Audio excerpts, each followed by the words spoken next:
राम राम जी, सभी भाई बहनों को राम राम। मैं हूं बाबा रामदास और मेरे साथ हैं नन्हे पहलवान, और आप देख रहे हैं स्लो जिंदगी और बाबा की करी खोटी। इस समय हम लोग जालंधर से हिमाचल प्रदेश की ओर प्रस्थान कर रहे हैं गाड़ी से। नन्हे पहलवान जी बाबा जी। कल एक समाचार आया है जी। गुरु नानक देव यूनिवर्सिटी अमृतसर पंजाब की सबसे बड़ी यूनिवर्सिटी, बहुत बड़ा प्रीमियर इंस्टीट्यूट जी, उसके वाइस चांसलर हैं प्रोफेसर करमजीत सिंह।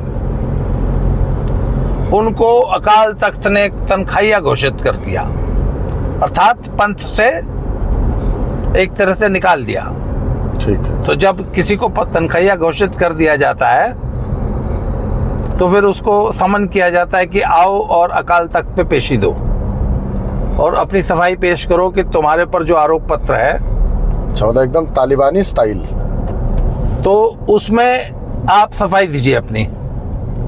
तो नहीं, एक मिनट, अकाल तक कोई सरकारी इंस्टीट्यूट या सरकारी नहीं, ये एसजीपीसी के शिरोमणि गुरुद्वारा प्रबंधक कमेटी, धार्मिक, हाँ, एक सिखों की हाईएस्ट टेम्पोरल सीट।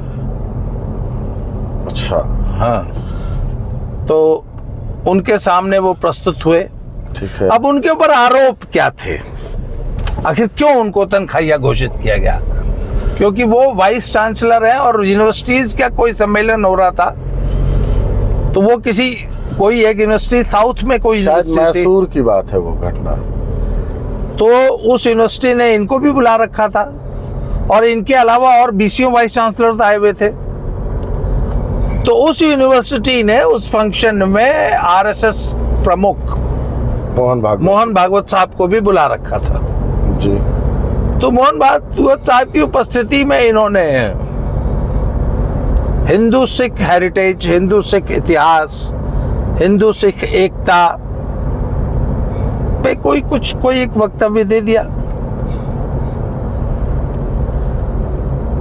अब उस पे जो है एसजीपीसी खफा हो गई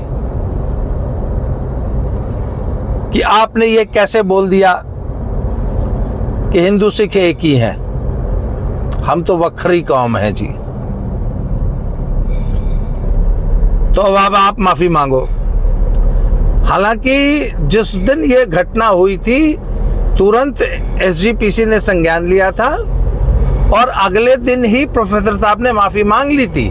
इसके बावजूद उनको तनख्वाहिया घोषित किया गया और उनकी पेशी हुई अकाल तख्त में। वो पेशी हुई है कल, तो उनको सजा सुनाई गई है। वो सजा क्या है कि वही 1100 रुपए का कड़ा प्रसाद चढ़ाओ, 2 दिन तक लंगर की सेवा करो, लंगर बनाओ, खिलाओ संगत को, जूठे बर्तन साफ करो, जूते साफ करो, झाड़ू पोछा करो, जो होती है आमतौर पे जो कम्युनिटी सेवा आती है। इसके अलावा कोई प्रोफेसर पुराने काहन सिंह नाभा ऐसे हुए हैं, उनकी एक पुस्तक है सिख हिंदू नहीं। उस पुस्तक को पढ़ो और उसकी 500 कॉपीज लोगों में डिस्ट्रीब्यूट करो और तुम खुद पढ़ो, जिससे कि तुम्हें पता लगे कि सिख हिंदू नहीं है। तो जरा आपका ओपनिंग रिमार्क आ जाए, फिर आगे बात करते हैं। मुझे कुछ ना ये शरिया से मिलता जुलता लग रहा है। जैसे जितने मुल्ले मौलवी वो क्या कहते हैं कि हमारे धर्म के बीच में आप कौन होते हैं बोलने वाले। हिंदुस्तान में मुसलमान शरिया से चलेगा, तो उसके लिए अमित शाह कहते हैं फिर शरिया के सारे कानून लागू होंगे। चोरी करोगे तो शरिया में हाथ काट दिए जाते हैं, फिर सजा नहीं होगी बीएनएस के तहत, फिर हाथ काटे जाएंगे, तब वहां इनकी फटके 74 हो जाती है।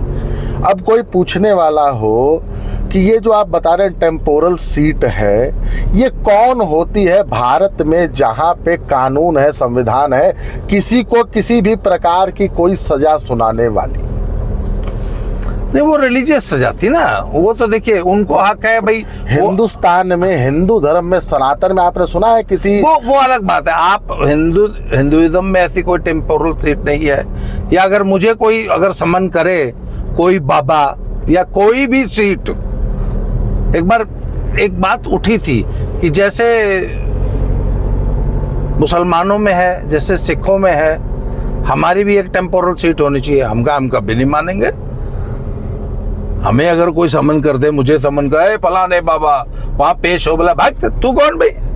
खैर चलिए, सिखों में है, बुलाते हैं, सजा देते हैं, लोग उसका पालन करते हैं, ठीक है, उनका इंटरनल। अब मैं अपने एक दूसरे सवाल पे आता हूँ। मेरा ये सवाल पूरे सिख समाज ने, पूरे हर एक सनातनी से, हर एक इंसान से है। सिख हिंदू नहीं, यही उस किताब का नाम है ना? हाँ। तो मेरा पहला सवाल है कि जब सिक्खी का जन्म हुआ, तो मैं मानता हूं कि मान लीजिए गुरु नानक देव जी से सिख धर्म शुरू हुआ, मान लेते हैं। तो वैसे खालसा पंथ की नींव तो वो छोड़ दीजिए, वो छोड़ दीजिए। हम हाँ। गुरु नानक देव जी से सिख धर्म की शुरुआत मानते हैं।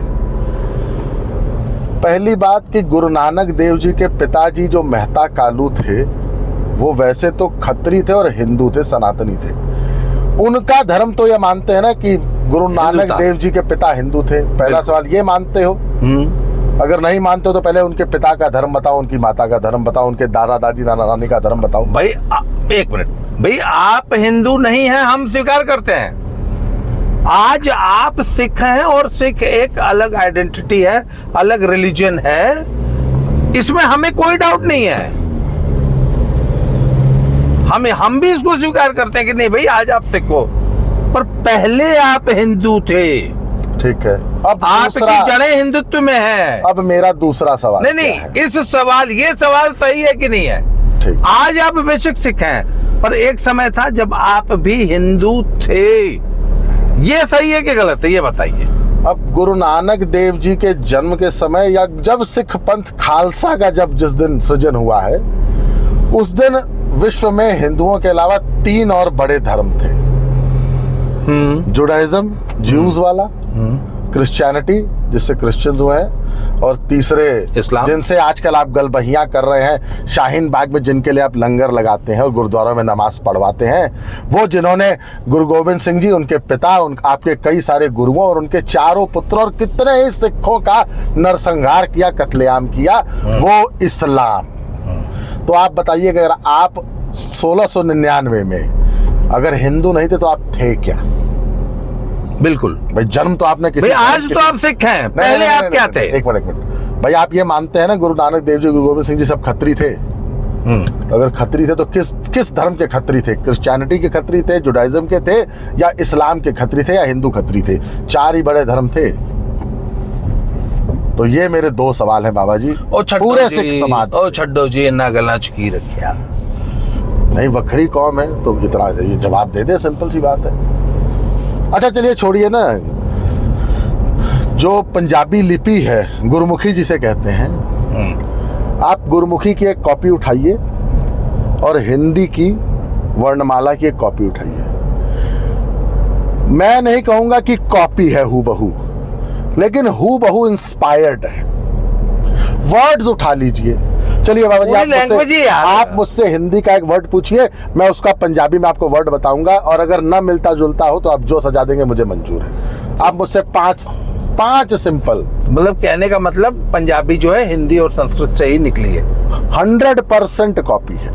तो इस बात को अगर कोई इनकार कर रहा है, अगर कोई हिंदी नहीं तो उसको मैं बताऊं, एक्चुअली ना वो बुक लिखी ना सरदार काहन सिंह नाभा ने, उन्होंने वो बुक कम लिखी, हिंदू सिख नहीं देश था, ऐसे उसको पूरा करना चाहिए था ना। सिख हिंदू नहीं, हाँ, बल्कि डैश थे। हाँ, मुसलमान थे, ज्यूस थे, क्रिश्चियंस थे, बुद्धिज्म था, या और कोई 5वां 6वां नया धर्म रहा हो विश्व में, वो था।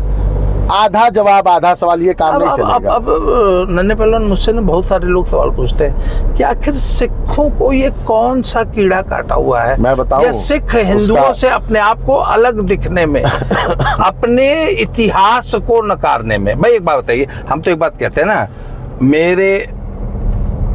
तुमको अपने पिता का नाम पता है, दादा का नाम पता है, पता है? जी तीसरे चौथे पांचवें दादाजी का भी पता होगा। पता है। उसके पीछे का भी सब दर्ज है। 9 पीढ़ी का चार्ट तो हमारे घर में पड़ा हुआ है। 9 पीढ़ी का पड़ा हुआ है। मुझसे ऊपर की 9 पीढ़ियों का। उससे ऊपर की 15-20 पीढ़ी का गया जी में और हरिद्वार में मिल जाता है। गया जी में ज्यादा मिल जाएगा।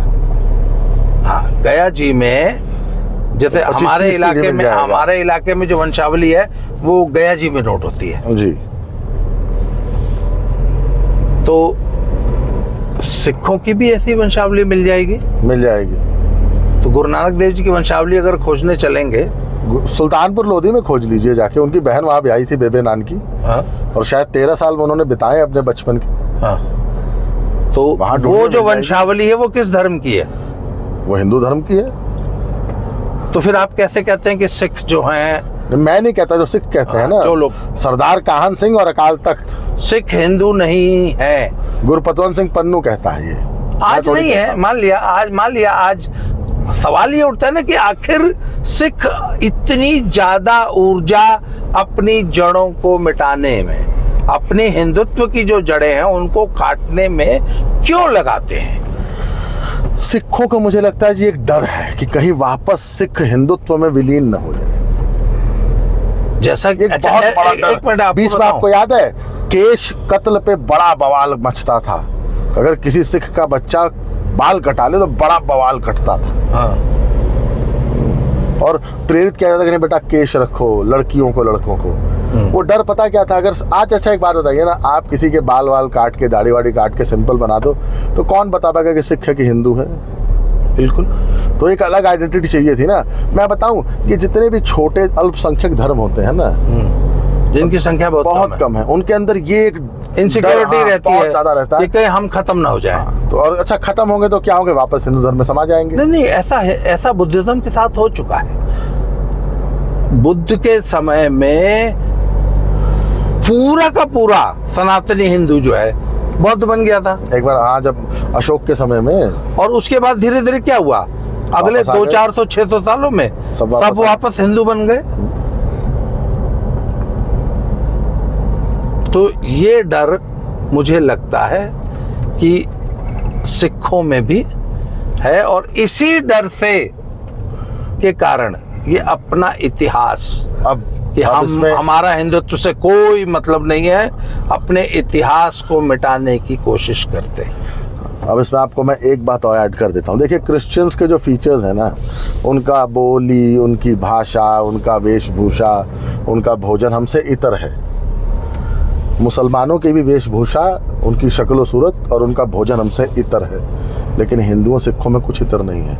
आप एक सिख के बाल काट के, दाढ़ी सेट करा के और बगल में एक हिंदू को खड़ा करिए तो सेम लगेंगे, क्योंकि जेनेटिक्स एक जैसे हैं ना, जीन्स एक हैं।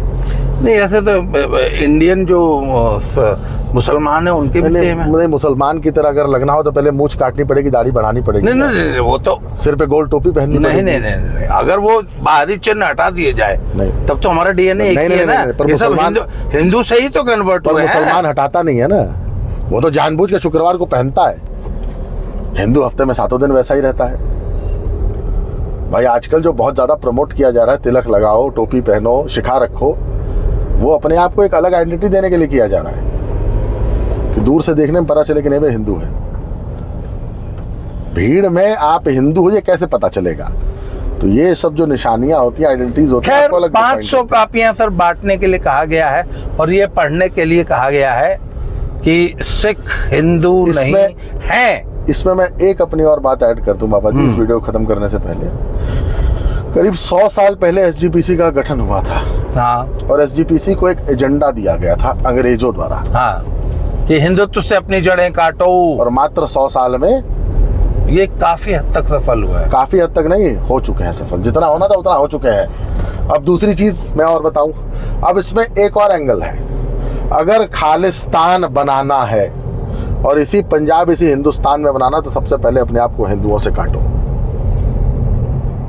ये जो एजेंडा पुश हो रहा है ना वेस्टर्न वर्ल्ड से। नहीं, पर आपको क्या लगता है ये सफल हो पाएंगे? नहीं, खालिस्तान तो जीवन में नहीं बनेगा। नहीं, लेकिन अपने आप क्या सिख अपनी हिंदुत्व की जड़ें काट पाएगा? मैं उसका एक जवाब देता हूं आजाद कश्मीर में नहीं, या नहीं, जो कश्मीर में एक बात कही जाती है कि सिर्फ 4% रेडिकलाइज्ड है, पर वो 4% सोसाइटी को ना वो चेहरा वही 4% हाईजैक कर लेते हैं। तो सिखों में भी 4% ही है जो खालिस्तान की डिमांड करते हैं, पर चेहरा वो 4% ही है। क्यों? उन 4% के हाथ में 3 फुट की तलवार है, उन 4% के हाथ में माइक है और बाकी 96% उनसे डरता है। तो जिस समाज का 96% आदमी डरपोक हो और वो 4% के सामने सरेंडर कर दे, उस समाज का आप हाल सोच लीजिए क्या होगा। तो वो समाज चाहे उसको खालिस्तान चाहिए चाहे नहीं चाहिए, लेकिन वो 4% को चाहिए ना, तो 96% मूक होके उनके पीछे चलने को मजबूर है। नहीं तो भैया अकाल तख्त से आपको सम्मान आ जाएगा। नहीं नहीं नहीं नहीं, वो सारी बातें सही हैं, पर गुरु ग्रंथ साहब में जो 8000 बार राम का जिक्र है। नहीं, वो राम वो कोई और वर्ड है, वो राम ये राम नहीं है। अच्छा, ये वो एक रागी है ना, हजूरी रागी है। हाँ। शायद हरजिंदर, पता नहीं क्या उनका नाम बोल रहा हूँ। तो वो कहते हैं कि अगर आपने अकाल तख्त में अगर वहाँ पे आपने मेन गोल्डन टेम्पल में स्वर्ण मंदिर में अगर गा दिया कि हरजी आए छठ सिंहासन हरजी आए, तो शहीदा नाम का गुरुद्वारा था, वहाँ मेरी ट्रांसफर कर दी थी। हैं हरजी आए छठ सिंहासन हरिजी आए, कहते ये मैंने गा दिया था। ये पर ऐसे तो हजारों शब्द हैं। नहीं, वो किसको मना करेंगे? वो सब फेक है। नहीं, वो आज ये बात पुनीत साहनी जी को फॉलो करिए, वो तो अच्छा। 1 मिनट, इन्होंने जो दशम ग्रंथ है उसको डिसोन कर दिया। वो कहते हैं नहीं, वो गुरु गोविंद सिंह जी ने लिखा ही नहीं। अरे इनके डिसोन कर देने से हो जाएगा क्या? ये अपने एजेंडे पे कभी सफल नहीं हो पाएंगे, क्योंकि यदि इन्होंने हिंदुत्व की जड़ें काटी तो फिर गुरु ग्रंथ साहब में बचेगा क्या? नहीं, ऐड कर लेंगे ना, कुरान से कुछ ऐड कर लेंगे, कुछ क्रिश्चियनिटी से ऐड कर लेंगे। तो एक्चुअली ऐड और मल्टीप्लाई जिसने करना है ना, जिसने काटना जोड़ना है ना, वो 4% है जिन्होंने वीसी साहब को बुला के। अच्छा, वीसी साहब को, अच्छा एक बात बताइए ना, ये इतनी फर्जी सजा क्यों दी वीसी साहब को? जब इनकी गलबहियां आजकल तालिबानी मेंटेलिटी से और शरिया लॉ से है, तो कम से कम वीसी साहब को 20 कोड़े या 25 डंडा, कुछ इस टाइप की सजा देनी चाहिए थी ना, फिजिकल पनिशमेंट। हाँ एकदम। जब आपकी हरकतें उनसे मिलने जुलने लग गई हैं,